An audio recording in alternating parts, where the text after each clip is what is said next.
It was one of the largest creatures to ever roam the earth. It was longer than a typical school bus and could weigh more than 10 elephants combined. But where did it live? How did it get to be that size? And most importantly, why is it extinct today? Let's find out. The Megalodon shark was the largest predator ever known in our planet's history. As for its location, the Megalodon lived in almost all waters across the globe, except near the poles. The reason no Megalodon teeth have been found in Antarctica is likely because this giant creature was only adapted to warm, tropical and subtropical waters. The young preferred to stay close to shore, while the adults favored coastal areas, but they could also easily move out into the vast ocean. How do we know the Megalodon was so widely distributed? We can only speculate based on the fact that their northernmost fossils were found off the coast of Denmark and their southernmost fossils in New Zealand. The discussion on how the Megalodon achieved its size is still open in the scientific community.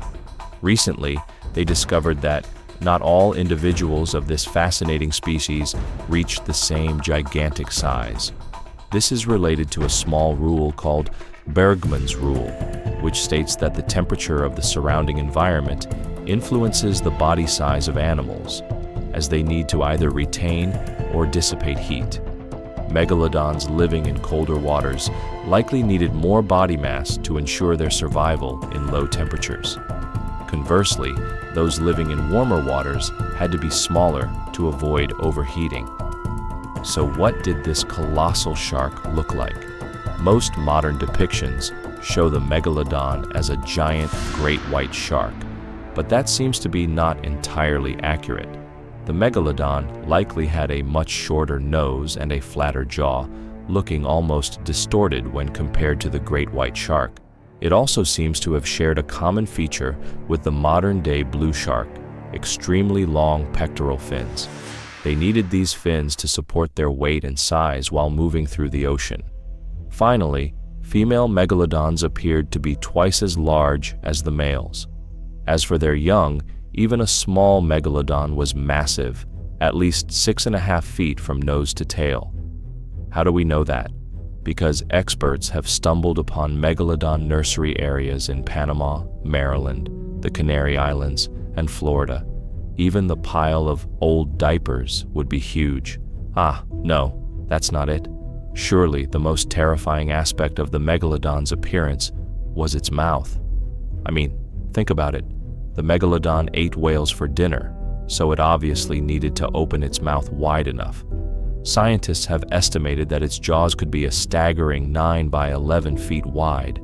To give you a better idea, that means it could easily swallow 2 adults standing next to each other. Wait, which 2 adults? That impressive jaw also housed 276 teeth. Based on modern reconstructions of its bite force, it appears to have been one of, if not the most powerful predators to ever exist. For comparison, humans can have a bite force of about 1,300 newtons. The great white shark is estimated to bite with a force of more than 18,000 newtons. The megalodon breaks all records with an estimated bite force more than 10 times greater. It could, in essence, crush a car with very little effort. Its teeth were also quite amazing. Similar to sharks, the megalodon was very quick to replace broken or worn teeth with 4 or 5 rows of teeth in its mouth. It worked like a conveyor belt, regrowing broken or lost teeth in about 48 hours. This means that a single adult megalodon could have grown thousands of teeth throughout its life. It's a good thing they did, as that is likely one of the reasons why megalodon teeth are so common in the fossil record, and we can study them properly. To maintain its impressive physique, a megalodon had to eat about 2,500 pounds of food every day. You can't visualize that? Well, it's equivalent to 1¼ cows per day to survive. That's like you having to eat 3,300 cans of tuna every single day. I've used the word megalodon a lot, but have I mentioned its origin? When translated from Greek, it means giant tooth. Those clever Greeks. The full scientific name for this giant shark, however, is a bit more complex: Carcharicles megalodon. But are these giant predators truly extinct? We tend to believe so, but let's be a little honest. We know more about the surface of Mars than we do about the depths of our oceans. We have only explored 15% of the global ocean. Who knows what could be lurking down there in the deep? Perhaps some ancient predator. The Mariana Trench is the deepest ocean trench on Earth. The Challenger Deep, its deepest part, is so deep you could submerge the entire Mount Everest into it, and it would still be more than a mile from the surface. That's deep. If one or two megalodons needed a place to hide, that would be a discreet enough location. However, the Mariana Trench is not a particularly comfortable place to live, as it is cold, in complete darkness, and the temperature here is about 36 degrees Fahrenheit year-round. And on top of all that, the pressure is more than 1,000 times stronger than at sea level. So, it can be assumed that if there were any megalodons hiding here, their teeth and bones would probably not be intact due to the extreme pressure.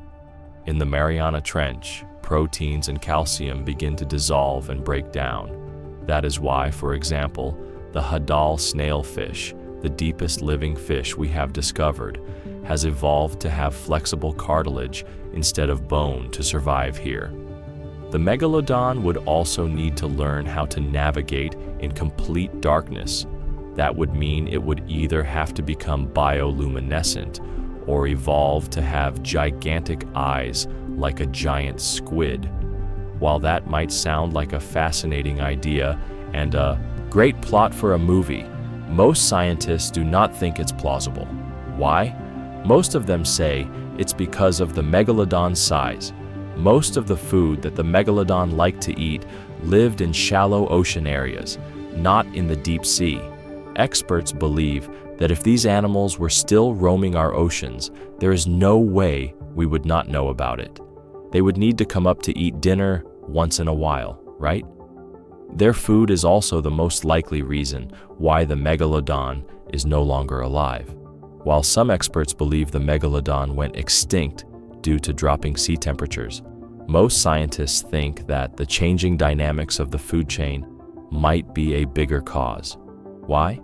Because at one point, its primary food source, the baleen whales, became scarcer, and at the same time, the number of its natural competitors, like smaller predatory sharks such as the great white and whales, increased. The megalodon lived on this planet for much longer than we have, and from a very long time ago, when we did not even exist yet. They were here for nearly 70 times longer than modern humans, living in the oceans for about 20 million years. Homo sapiens came into being around 300,000 years ago. The megalodon survived for so long mainly thanks to its unbeatable size. I mean, they could turn pretty much anything in the sea into a meal at the time. We might think of both the megalodon and dinosaurs as prehistoric creatures, but the megalodon and dinosaurs never coexisted on Earth. Dinosaurs likely died out about 66 million years ago.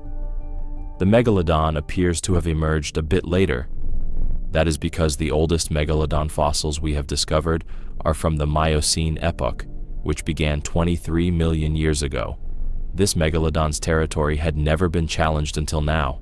As the Livotan approached, observing the much larger megalodon, it hesitated to make the first move because typically anything it had encountered before would try to escape immediately, causing a chase to begin. However, the megalodon never ran away.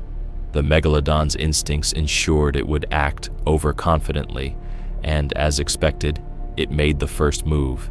It swam at top speed, gliding through the water, aiming to ram the Livotan. The Livotan had no choice but to do the same, rather than turning and fleeing and leaving itself undefended. The two underwater giants tore through the water on their way to meet, fin to fin. The megalodon was confused that its enemy did not turn and run, but it continued anyway since it had no reason to doubt a victory from this tried and true tactic which had never failed before. As the Megalodon got close, it quickly turned and swam underneath. It was faster and more agile than its opponent. It moved below, creating a distance. The Livotan moved much slower and could not turn in time as the Megalodon rushed up and rammed its soft underbelly, attempting to subdue it. But the ramming had very little effect due to its size, and the Livotan continued to turn, but it was too slow. As it attempted to bite in a desperate hope to grab its attacker with its powerful jaws, the Megalodon easily swam out of its toothy trap, quickly retaliating by targeting its tail and fins, taking small chunks out as it bit, and then quickly retreating, continuing this routine over and over again, trying to immobilize the Livotan's defenses. This tactic was effective, but it was exhausting the Megalodon as it was running low on energy. Nevertheless, it gave it its all to finish the hunt, using all its energy, hoping the fight would not last any longer. The Livotan was outmatched. The speed of its fighting opponent was far superior, and the constant biting of its fins and tail was becoming too costly. After realizing its capabilities were outmatched and that it was helpless to defend against a continuous barrage of attacks, it tried to swim away, maneuvering as it fled, desperately trying to put some distance between itself and its attacker. The Megalodon chased the Livotan in its escape attempt, realizing this was a great opportunity to finish the job.